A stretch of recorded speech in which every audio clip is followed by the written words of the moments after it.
دیکھیے کہ روایات کے اندر آتا ہے، مفسرین نے لکھا، حدیث میں نبی پاک صلی اللہ علیہ وسلم نے بیان کیا کہ حضرت مریم وہ پردے میں اس کمرے کے اندر رہتی، اللہ کی عبادت کرتی، بیت المقدس کی خدمت کرتی. تو حضرت زکریا جب آتے نا تو وہ دیکھتے کہ حضرت مریم کے پاس جو ہے نا وہ بے موسمی پھل پڑے ہوتے تھے اور باہر بھی نہیں جاتی تھی. وہ ان سے پوچھتی تھی کہ یہ پھل کہاں سے آئے؟ تو وہ عرض کرتی کہ یہ اللہ کی طرف سے آتے ہیں، جنت سے اللہ تعالیٰ ان کے لیے کھانے کے لیے پھل بھیجتا تھا. پھر قرآن حکیم فرقان مجید کے اندر اس آیت میں اللہ نے فرمایا کہ وطہارا کی، کہ اللہ تعالیٰ نے حضرت مریم کو پاک رکھا ہے. پاک سے مراد کیا ہے کہ جس طرح کے عام خواتین کے معاملات ہوتے ہیں کہ ان کو منتھلی پیریڈز آتے ہیں اور مختلف قسم کے خواتین کے مسائل ہوتے ہیں، حضرت مریم کو اللہ تعالیٰ نے ان تمام چیزوں سے پاک کیا ہوا تھا. ان کو کوئی منتھلی پیریڈ وغیرہ کچھ نہیں آتے تھے اور اس وجہ سے اللہ تعالیٰ نے ان کو باقاعدہ ایک پاکیزہ عورت قرار دیا ہے. اور یہ بھی ایک مفسرین نے وجہ بیان کرتے. پھر بھی ہے کہ روئے زمین کی جتنی خواتین ہیں ان تمام خواتین میں حضرت مریم رضی اللہ تعالیٰ عنہ کو یہ فضیلت حاصل ہے کہ سب سے زیادہ قرآن میں اللہ نے ان کا ذکر کیا. ہمارے مفسرین نے لکھا کہ قرآن کریم کے اندر 70 کے قریب آیات ہیں. کتنی؟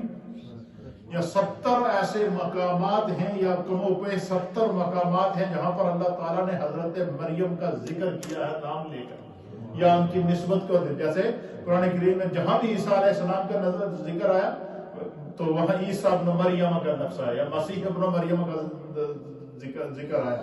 تو عیسیٰ علیہ السلام کے ساتھ بھی حضرت مریم کا ذکر. اسی طریقے سے قرآن حکیم فرقان مجید کے اندر جو ہے وہ خالص طور پر یہ سورہ آل عمران کی آیت نمبر 42 کے اندر اللہ تعالیٰ فرماتا ہے وَإِذْ قَالَتِ الْمَلَائِكَةُ يَا مَرْيَمَ، کہ جب فرشتوں نے کہا کہ اے مریم، ان اللہ اصطفاک، بے شک اللہ تعالیٰ نے تجھے چن لیا ہے، منتخب کر لیا ہے. ہستفا یستفا کا معنی ہے چنا ہوا، سلیکٹڈ، منتخب شدہ.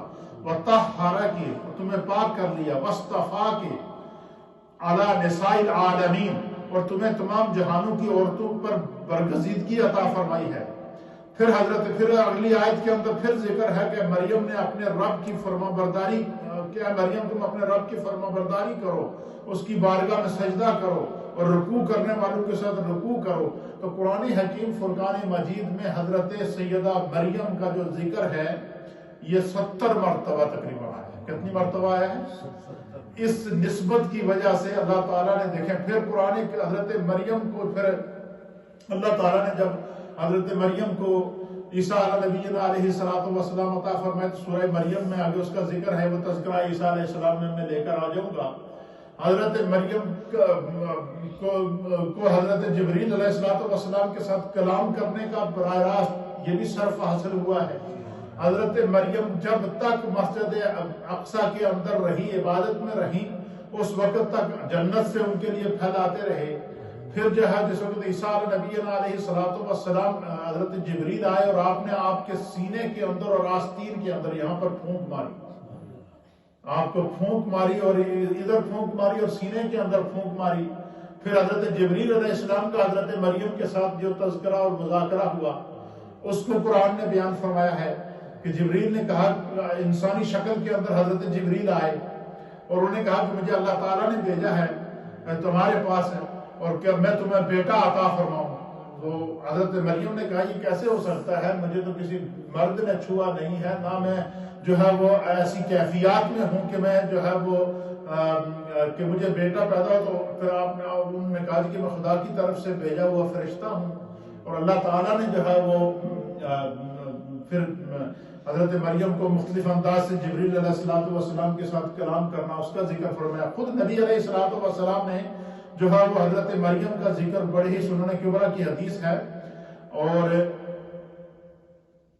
کہ سرکار دو عالم صلی اللہ تعالیٰ علیہ وسلم نے عباس رضی اللہ تعالیٰ عنہ بیان کرتے ہیں کہ رسول اللہ صلی اللہ تعالیٰ علیہ وآلہ وسلم نے فرمایا کہ جنت کی عورتوں میں سب سے افضل حضرت سیدہ خدیجۃ الکبریٰ ہے.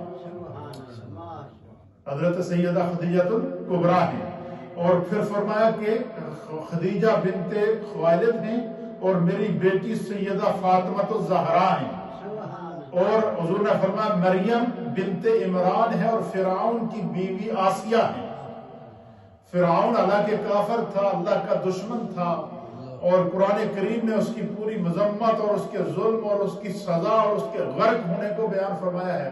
لیکن فرعون کی جو بیوی تھی حضرت آسیہ جو تھی، یہ فرعون نامرد تھا، اور وہ بیوی ان کے ساتھ ساری زندگی فرعون کے ساتھ رہی، لیکن اللہ تعالیٰ نے اس سے کیا کام دیا کہ فرعون کو نجومیوں نے بتایا کہ بھائی تیری سلطنت کے اندر ایک بچہ پیدا ہوگا جو تیرا تخت الٹے گا، تو اس نے اعلان کیا کہ جو بھی بچے اس دوران پیدا ہوں گے ان سب کو قتل کر دیا جائے۔ تو موسیٰ علیہ السلام کی جب پیدائش کا وقت آیا تو آپ کی والدہ جو ہے وہ ان کو لے کر ایک غار کے اندر چلی گئی، وہاں پر موسیٰ علیہ السلام پیدا ہوئے۔ پھر اسی طریقے سے حضرت ابراہیم علیہ السلام کی پیدائش کا بھی اسی طرح کا ذکر ملتا ہے کہ جب نمرود نے کو نجومیوں نے بتایا کہ بھائی ایک ایسا بچہ پیدا ہونے والا ہے جو تیرے تخت کو الٹے گا، اس نے بھی اسی طریقے کی پابندیاں لگائی۔ تو جب موسیٰ علیہ السلام پیدا ہوئے نا، تو موسیٰ علیہ السلام کی والدہ نے ان کے بچہ ہے اور اس کو جو ہے وہ کہیں ایسا نہ ہو کہ وہ قتل کر دے، ظالم بادشاہ ہے، تو انہوں نے کیا کیا کہ ایک صندوق لے کر باکس نما اس کے اندر جو ہے نا حضرت موسیٰ علیہ السلام کو رکھ کے دریا میں بہا دیا۔ وہ صندوق دریا میں بہتا بہتا بہتا بہتا بہتا بہتا بہتا جا کے فرعون کے گھر کے اوپر جو نہر گزرتی تھی اس کے درخت کے ساتھ اڑ کے روک